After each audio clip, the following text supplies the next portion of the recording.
something fundamental has broken between men and women.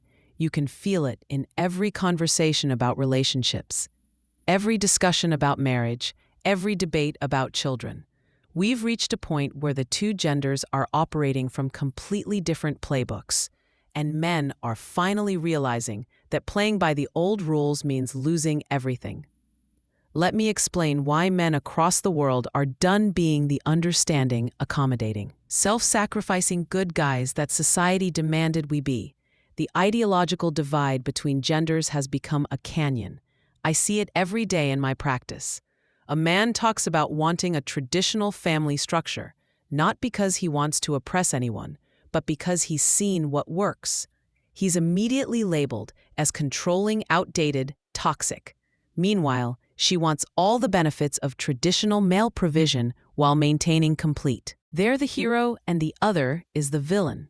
She sees herself as breaking free from oppression, pursuing empowerment, claiming her independence. He sees himself as offering stability, commitment, and partnership, only to be treated like an ATM with no authority. Neither can understand why the other doesn't see it their way. This loss of empathy and gender relations is staggering. I had a couple in counseling where the wife couldn't understand why her husband was upset about being excluded from decisions about their children's education. "I'm the mother," she said, as if that explained everything. When I asked her how she'd feel if he made financial decisions without her input, she said that was completely different. But it's not different. It's the same dismissal of a partner's involvement. The conversations reveal how deep this emotional detachment goes when men, involved enough, when they express hurt about being sidelined, they're told to stop being dramatic. There's literally no acceptable way for men to advocate for their own involvement. Let's talk about the elephant in the room, the systemic imbalance in family courts. For decades, the legal system has operated on the assumption that mothers are inherently better parents. Fathers were visitors in their children's lives, weekend entertainment, check writers. This wasn't based on evidence or child psychology. It was based on outdated gender assumptions that somehow only seem to matter when they benefit one side. I've counseled hundreds of divorced fathers, and their stories are heartbreakingly similar.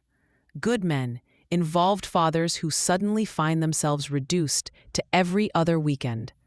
Men who coached a little league, did homework every night, never missed a recital. No, naturally more nurturing. Lawyers who advise men to just accept standard visitation. Court evaluators who scrutinize fathers for working full-time, but don't question mothers for the same. The system has been rigged for so long that people think the rigging is natural law. But here's where things get interesting. Reform is becoming a turning point for parental equality. Several states and countries have started implementing default 50-50 custody laws. Equal time, equal responsibility, equal authority. And guess what's happening? The people who claim to want equality are losing their minds. Kentucky passed a shared parenting law, and feminist organizations fought it tooth and nail. Florida tried to pass similar legislation, and it was vetoed after massive pressure from women's groups. Why? If equality is the goal, why fight equal parenting? Because it was never about equality. The real story, in states with equal custody laws, divorce rates have dropped significantly. Turns out, when both parties know they'll share equal responsibility and can't use kids as weapons, they work harder to make marriages work. When the nuclear option isn't as attractive, people choose negotiation over destruction.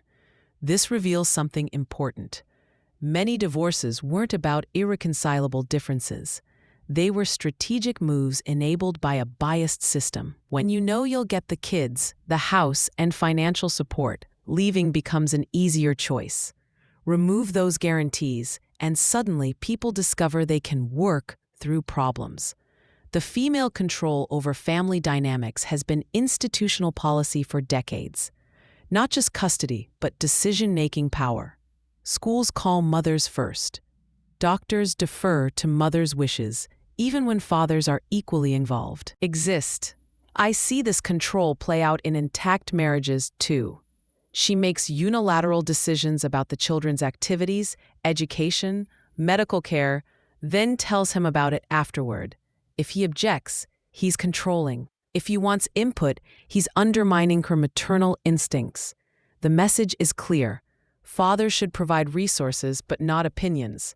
The loss of this dominance is deeply unsettling for those who've grown accustomed to it.